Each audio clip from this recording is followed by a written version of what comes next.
Hey everyone! Welcome to another day's episode and another deadly made-for-TV drama.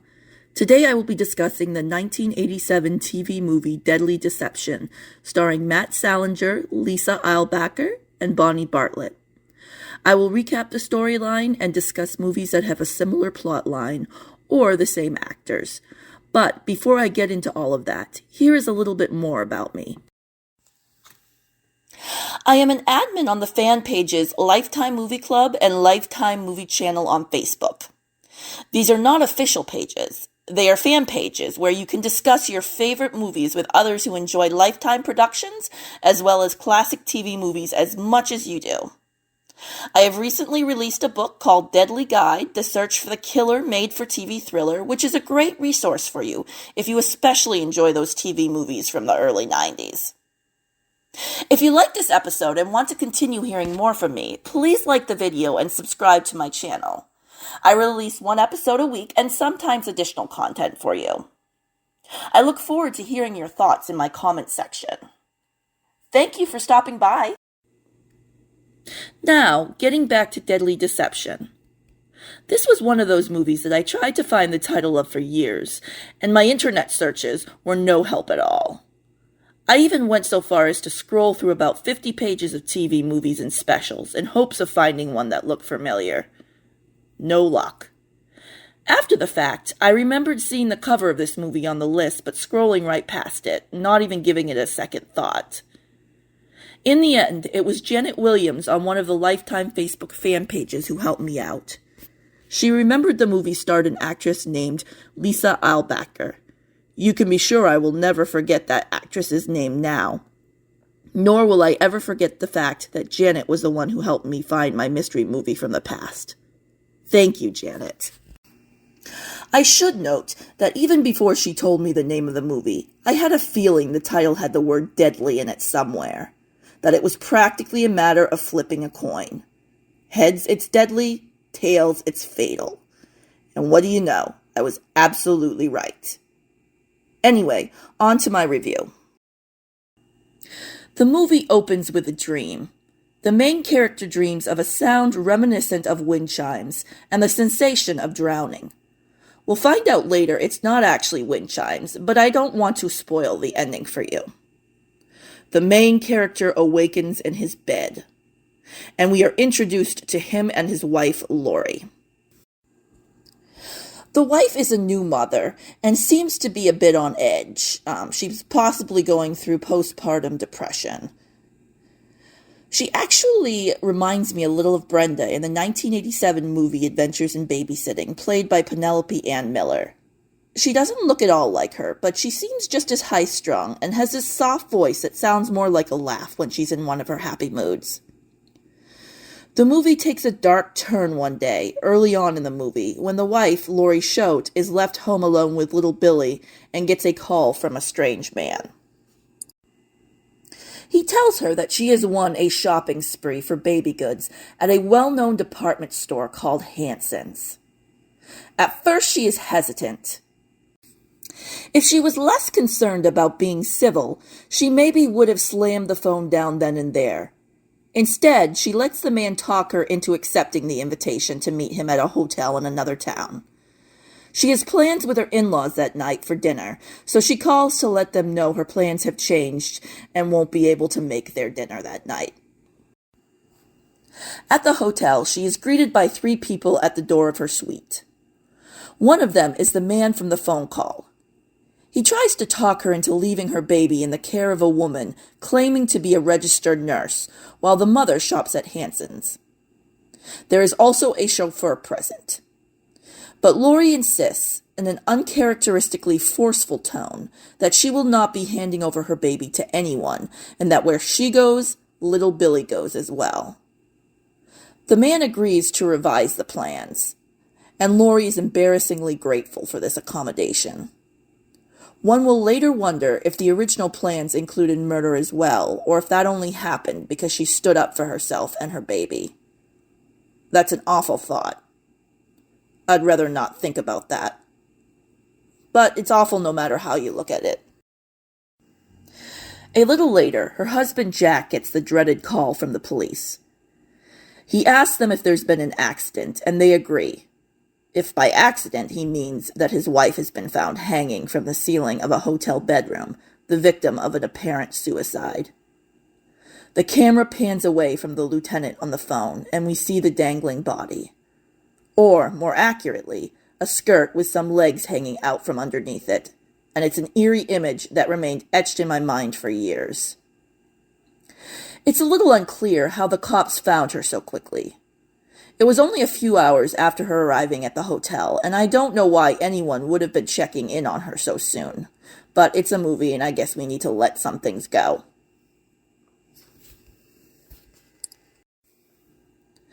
The viewer learns that, while the wife-mother is dead, the baby is missing. The rest of the movie is the father trying to find his child with the aid of a female journalist, played by Lisa Eilbacher. Eilbacher suspects that the suicide might actually have been a murder, and that the mother didn't really kill her baby, like the police believe she did. The baby could still be out there. And could the father's ominous dreams be memories that are somehow linked to his current situation? Bonnie Bartlett plays the husband's mother, and she's been in quite a few TV movies. For instance, she played Ted Bundy's mother in The Deliberate Stranger in 1986. And she played the mother of a woman who dies in a staged horse accident and Victim of Love, the Shannon Moore story, which was inspired by a true case that was also a segment on the classic television program Unsolved Mysteries, hosted by legendary Robert Stack. I did not recognize the lead actor Matt Salinger. He played the victim's husband, Jack, and in this movie he looks a little like a young Simon Le Bon from Duran Duran circa 1983. He also looks a little like Matthew Perry. Not to say that I was ever a fan of Friends. I just need to make that clear. In 1995, I was more into family sitcoms such as Full House.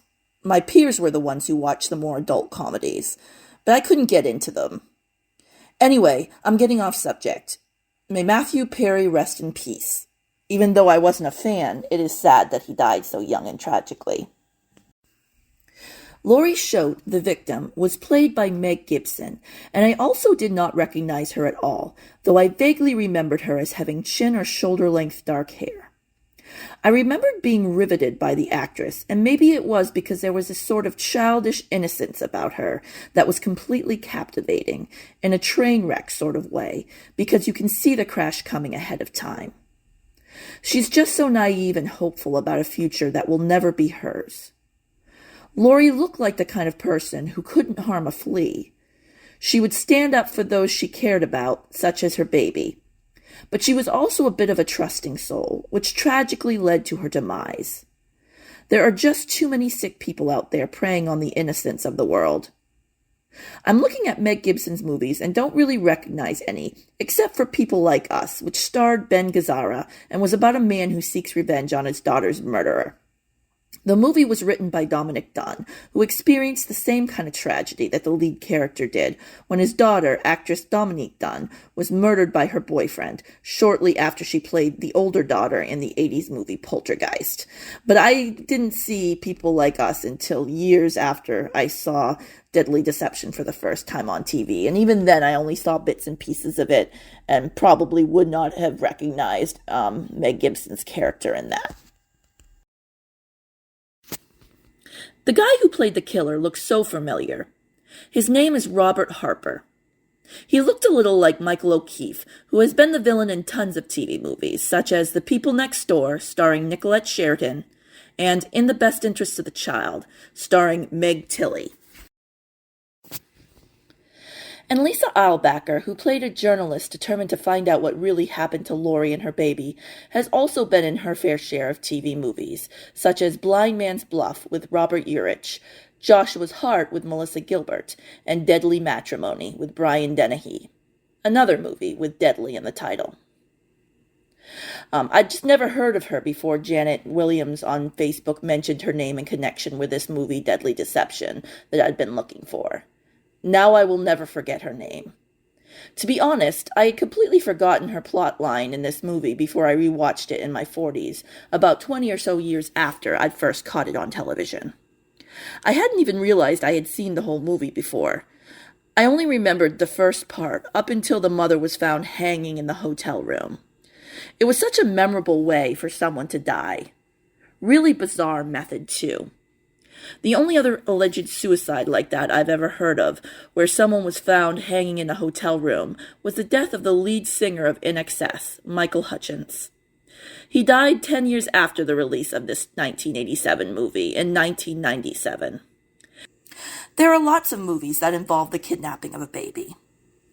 A few movies where a mother is murdered in order to steal her child include Ultimate Deception, starring Yasmin Bleeth and Richard Grieco, Empty Cradle, starring Lori Loughlin and Kate Jackson, and Stolen Baby, the Heidi Broussard story, starring Emily Osment. All three of those were based on true stories. In Ultimate Deception, a man kills his best friend's daughter-in-law so that he can raise her child with his wife. In Empty Cradle, the main character's baby is kidnapped from the hospital while she's in labor, and the mother survives, but the abductor later goes on to kill someone else so that she can steal their baby as well. And Stolen Baby is about a woman who fakes a pregnancy and murders her best friend so that she can pretend that her friend's daughter is her own. There was also Baby Snatcher, starring Nancy McKeon, Veronica Hamill, and David Duchovny. Luckily, no one was murdered in that one. But a woman fakes a pregnancy and then steals a baby while interviewing for a babysitting position. This movie also kind of reminds me of 3 true crime cases where a young girl was lured out of her house by a call from a strange man. The first case was the murder of Kelly Cook. That was such a terrifying case where a girl agreed to babysit for a family she didn't know when the father of the family called her up and told her his name was Bill Christensen. Christensen was a common name in the Canadian town where she lived, and she just assumed he was legit. He turned out to be a fictional person and the ultimate boogeyman. They never caught her killer. Then there was the case of Amy Mihalovic, who met up with a man who claimed by phone to work with her mother and who said he needed her help picking out a gift for her mom. And finally, there was the case of Alison Perrott, also from Canada, just like Kelly Cook. She was killed by a man pretending to be a photographer for her sports team. A good lesson for us all. These 3 murders all took place in the 80s when people were a little more innocent. There was stranger danger, but it was definitely a more innocent time than today. Overall, I would give Deadly Deception a 3.5 out of 5 stars.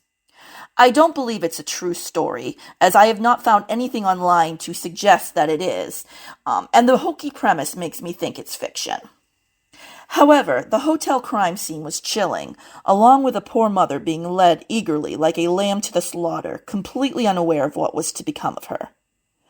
The movie can be watched on YouTube, and just a note, it's only an hour and a half. There is one version I found online, I think it's the only version I found on YouTube, that says it's 2 hours or so.